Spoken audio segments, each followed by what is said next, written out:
Selamat datang di Mata Ojan Channel. Jangan lupa like, komen dan subscribe karena subscribe itu gratis. Terima kasih. Kita masuk ke ceritanya. Anto dikenal sebagai pemburu handal di desanya. Ia bukan pemburu sembarangan, bukan pula perusak hutan.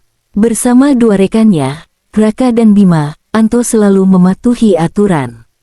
Mereka hanya memburu babi hutan atau rusa liar yang merusak ladang warga. Tidak pernah lebih. Pagi itu, hutan masih berselimut kabut tipis. Embun menempel di dedaunan, dan tanah lembab mengeluarkan aroma busuk yang samar, seperti sesuatu yang lama terkubur. Langkah kaki mereka menekan tanah dengan ritme hati-hati. Senapan digendong, parang terselip di pinggang. Jejaknya masih baru, ujar Raka sambil menunjuk tanah berlumpur. Anto mengangguk, tapi matanya tidak fokus ke jejak babi. Pandangannya tertarik ke arah lain, ke dalam rimbun pepohonan yang tampak lebih gelap dari seharusnya. Ada sesuatu di sana. Ia merasakannya sejak melangkah masuk ke hutan itu. Siang menjelang, mereka belum menemukan buruan. Hutan terasa sunyi secara tidak wajar. Tidak ada suara burung, tidak ada dengung serangga. Seakan seluruh makhluk hidup menahan napas. Saat itulah Anto melihatnya. Di antara semak rotan yang terbelah, sesosok tubuh besar bergerak perlahan. Lorengnya samar tertutup bayangan, tapi matanya menyala, menatap lurus ke arah Anto. Harimau.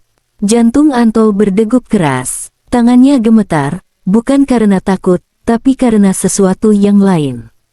Pikiran tentang tagihan, hutang, dan wajah istrinya yang menahan tangis muncul bersamaan. Kulit harimau, cakar, nilainya terlintas jelas di kepalanya. Raka dan Bima belum melihat apa-apa. Anto, kenapa berhenti? Tanya Bima pelan. Anto tidak menjawab, senapannya terangkat perlahan, nafasnya ditahan. Dalam benaknya, hutan tidak lagi menjadi tempat sakral. Ia berubah menjadi pasar gelap yang menjanjikan keselamatan finansial. Satu tembakan menggema. Hutan seakan berteriak. Harimau itu roboh dengan suara berat, tubuhnya menghantam tanah basah. Raka dan Bima tersentak, wajah mereka pucat saat melihat apa yang tergeletak di hadapan mereka. Anto, itu harimau, suara Raka bergetar. Kita bisa masuk penjara.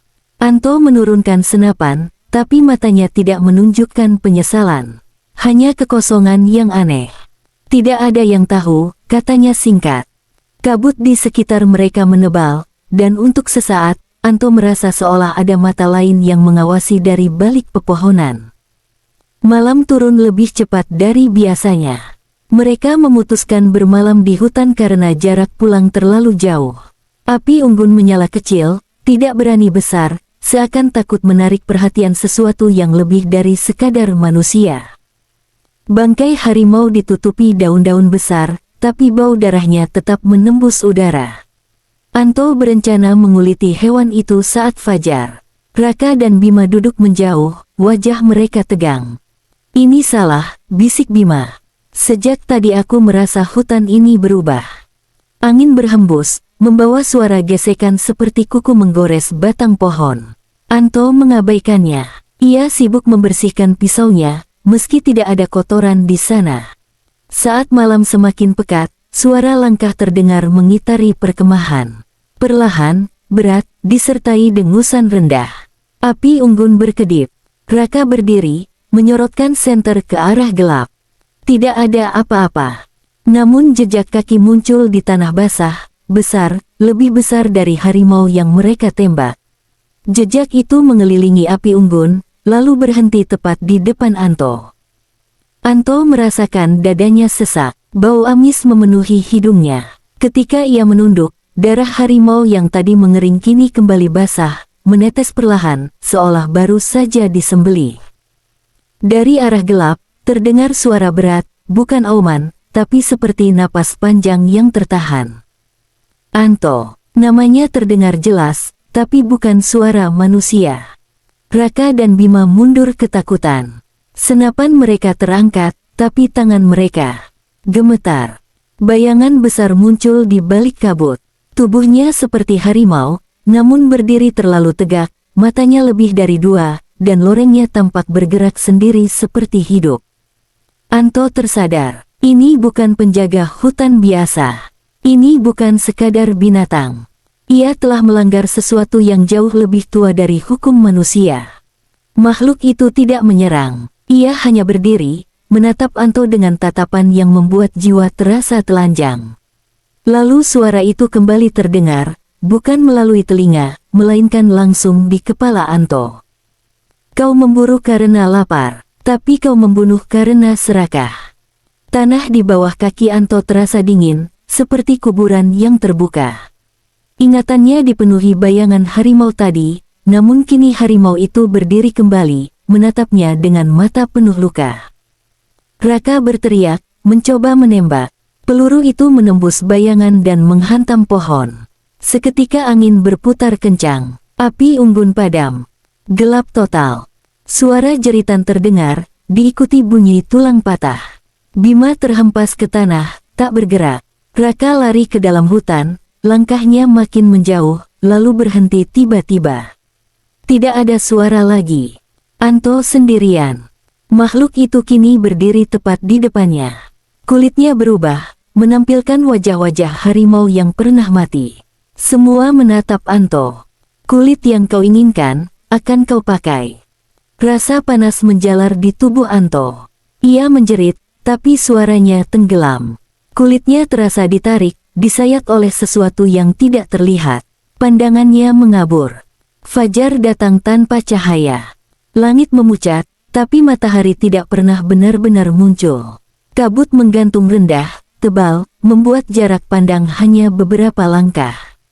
Anto berdiri dengan punggung membungkuk, menenteng tubuh harimau itu dengan tali rotan yang melilit kaki belakangnya. Darah menetes pelan, meninggalkan jejak merah gelap di tanah. Raka dan Bima masih hidup. Nafas mereka berat, mata cekung, wajah pucat seperti orang yang baru keluar dari liang kubur. Kita jalan sekarang, kata Raka cepat. Sebelum hutan ini melakukan hal lain. Anto tidak menjawab, tangannya kaku mencengkeram tali. Tubuh harimau itu terasa semakin berat, seolah bukan hanya daging dan tulang yang ia bawa, tapi juga beban yang tidak terlihat. Mereka mulai berjalan mengikuti jalur yang sama seperti saat masuk. Anto yakin betul arah ini. Ia hafal hutan ini, sudah puluhan kali keluar masuk. Tidak mungkin salah. Namun setelah 1 jam berjalan, mereka tiba di tempat yang sama.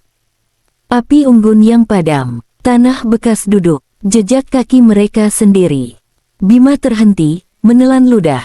Ini tidak mungkin. Raka berlari kecil ke arah lain, menyibak semak. Beberapa menit kemudian ia kembali dengan wajah hancur. Semua jalan kembali ke sini. Anto menurunkan tubuh harimau itu sebentar. Saat dilepas, tanah di bawahnya menghitam, seperti daging yang membusuk cepat. Bau amis bercampur tanah basah menusuk hidung. Ada yang salah sejak kau menembaknya, kata Bima lirih, menatap Anto. Sejak kau berniat menjualnya. Anto mengangkat kepala, matanya merah, bukan karena menangis, tapi karena kurang tidur dan ketakutan yang terus ditekan. Kalau ini kutinggalkan, apa kalian yakin hutan membiarkan kita pergi? Tidak ada yang menjawab. Mereka mencoba jalur lain. Lalu jalur lain lagi. Setiap kali berjalan lama, pepohonan berubah susunannya. Pohon yang sama muncul kembali. Batu besar yang tadi di kiri kini berada di kanan. Sungai kecil yang mereka lewati mengalir ke arah yang mustahil. Waktu terasa rusak. Tubuh harimau itu semakin berat. Anto merasakan tali di tangannya berdenyut pelan, seperti nadi. Sesekali, ia merasa tubuh itu bergerak, bukan hidup, tapi menyesuaikan posisinya sendiri. Aku dengar suara, bisik Raka. Dari balik pepohonan, terdengar langkah-langkah mengitari mereka. Banyak, teratur, tidak tergesa, tidak ragu. Daun kering terinjak, ranting patah, napas berat terdengar dari segala arah. Mata-mata menyala di balik kabut. Bukan 1, bukan 2, puluhan. Harimau-harimau lain muncul perlahan, berdiri diam membentuk lingkaran. tidak mengaum, tidak menyerang, hanya menatap tubuh yang Anto bawa. Salah satu dari mereka melangkah maju. Ukurannya lebih besar, lorengnya pudar seperti bayangan lama. Matanya kosong, namun penuh tuntutan. Anto merasakan dadanya sesak. Ia paham tanpa kata. Tubuh itu bukan miliknya untuk dibawa keluar. Kalau aku kembalikan, suara Anto pecah, apa kami bisa pulang? Harimau itu mendekat. Hidungnya hampir menyentuh tubuh mati tersebut. Lalu ia menggeleng perlahan. Raka jatuh terduduk. Ini bukan soal pulang, katanya gemetar. Ini soal hukuman. Kabut menebal lagi. Hutan menutup dirinya. Jalan-jalan menghilang, suara dunia luar lenyap seakan tidak pernah ada. Anto kembali mengangkat tubuh harimau itu. Kali ini, ia merasa seperti sedang menenteng dirinya sendiri. Dan saat mereka melangkah, pepohonan bergerak mengikuti. Hutan tidak akan membuka jalan selama yang mati masih dibawa pergi. Anto berhenti berjalan. Tubuh harimau itu masih tergantung di tangannya, tapi kini ia tidak lagi kuat menopangnya. Lututnya gemetar, nafasnya terputus-putus. Kabut di sekeliling mereka diam, seolah hutan menunggu keputusan terakhir. Bayangan keluarganya muncul jelas di benaknya. Wajah istrinya yang menunggu di depan rumah, berusaha tersenyum meski dapur hampir kosong.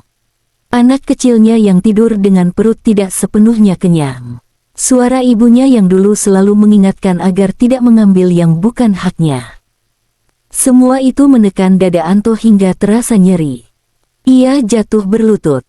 Tubuh harimau itu terlepas dari genggamannya dan menghantam tanah dengan suara berat.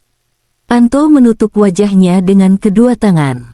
Tangisnya pecah. Bukan tangis keras, tapi tangis yang tertahan lama dan akhirnya tidak bisa dibendung. Aku cuma ingin mereka hidup lebih baik, ucapnya terputus. Aku tidak tahu harus bagaimana lagi. Raka berjongkok di hadapannya, memegang bahu Anto dengan kuat. Kami paham kau terdesak, katanya tegas. Tapi ini bukan jalan yang benar. Bima ikut mendekat, suaranya meninggi karena putus asa. Anto, dengar. Kalau kau tetap membawa ini, kita tidak akan keluar. Keluargamu tidak butuh uang dari dosa seperti ini. Anto menggeleng lemah. Kalau aku pulang tanpa apa-apa, apa yang bisa kuberi mereka? Raka menatapnya lurus. Lebih baik pulang sebagai manusia, daripada tidak pulang sama sekali. Hutan tetap sunyi. Tidak ada langkah. Tidak ada tatapan dari balik kabut. Seolah semua menunggu jawaban Anto. Dengan tangan gemetar, Anto meraih tanah. Ia menggenggamnya erat, merasakan dinginnya, basahnya. Perlahan, ia mengangguk. Mereka bertiga mulai menggali dengan parang dan tangan kosong. Tanah terasa berat, tapi tidak menolak. Tidak ada bau busuk, tidak ada gangguan. Tubuh harimau itu diletakkan dengan hati-hati, seperti meletakkan seseorang yang dihormati. Saat lubang tertutup, Anto berlutut kembali. Ia menunduk dalam-dalam. Maaf, ucapnya lirih. Aku tidak menghormatimu sebagai makhluk hidup. Raka dan Bima ikut menunduk. Mereka berdoa dengan cara masing-masing. Tidak panjang, tidak keras, tapi tulus. Ketika mereka berdiri, kabut mulai menipis. Pepohonan tidak lagi terasa menekan. Arah terasa jelas. Udara menjadi ringan, seolah hutan menarik kembali napasnya. Mereka berjalan pelan, tanpa berbicara. Tidak sampai 10 menit, cahaya terang muncul di depan. Suara burung kembali terdengar. Angin membawa aroma ladang dan asap dapur. Pinggir, hutan. Anto berhenti sejenak, menoleh ke belakang. Hutan berdiri diam, tidak mengancam, tidak memanggil. Ia mengusap wajahnya yang basah oleh air mata. Kita pulang, katanya pelan. Dan untuk pertama kalinya sejak masuk ke hutan itu, langkah mereka terasa ringan. Hari-hari setelah kejadian itu berjalan berbeda. Anto, Raka, dan Bima tidak pernah menceritakan secara lengkap apa yang mereka alami di hutan. Tidak ada yang akan benar-benar mengerti. Namun sejak hari itu, setiap kali mereka bertemu pemburu lain, selalu ada satu hal yang mereka sampaikan dengan nada serius. Ambil seperlunya, jangan serakah. Tidak semua yang bernilai layak diambil. Mula-mula orang-orang menertawakan mereka, menganggapnya hanya nasihat tua. Tapi cara Anto berbicara membuat banyak orang diam. Ada sesuatu di matanya, sesuatu yang tidak muncul dari cerita biasa. Ia berbicara seperti orang yang pernah berdiri di ambang kehilangan segalanya. Mereka ikut menjaga jalur hutan, mengingatkan pemburu pendatang agar tidak memasuki wilayah tertentu, mengajarkan mana hewan yang boleh diburu, mana yang harus dibiarkan hidup. Tidak dengan ancaman, tapi dengan ketegasan. Anto kembali ke rutinitasnya. Ia memburu rusa sesuai musim, membantu warga menjaga ladang dari hama hutan, dan pulang sebelum malam. Uang tidak selalu cukup, tapi ia pulang dengan kepala tegak. Ia masih bisa menatap wajah keluarganya tanpa rasa takut. Raka memilih lebih sering masuk hutan untuk memantau. Ia menandai jalur, memperbaiki jebakan yang tidak melukai, dan mencabut jerat liar yang dipasang orang lain. Bima mengajarkan anak-anak desa tentang hutan, tentang hewan langka yang tidak boleh disentuh, tentang keseimbangan yang mudah rusak jika manusia lupa batas. Sesekali, saat matahari hampir tenggelam, Anto berdiri di tepi hutan. Ia memandang ke dalam, mengingat satu tempat yang tidak pernah ia datangi lagi. Tidak ada rasa takut, hanya rasa hormat. Di kejauhan, kadang terdengar suara langkah berat yang menjauh, bukan mendekat. Seperti penjaga yang kembali ke tempatnya setelah memastikan janji ditepati. Hutan tetap hutan, manusia tetap manusia. Dan selama keserakahan tidak kembali dibawa masuk, jalan pulang akan selalu terbuka. Selesai. Terima kasih telah mendengarkan hingga akhir, sampai jumpa lagi.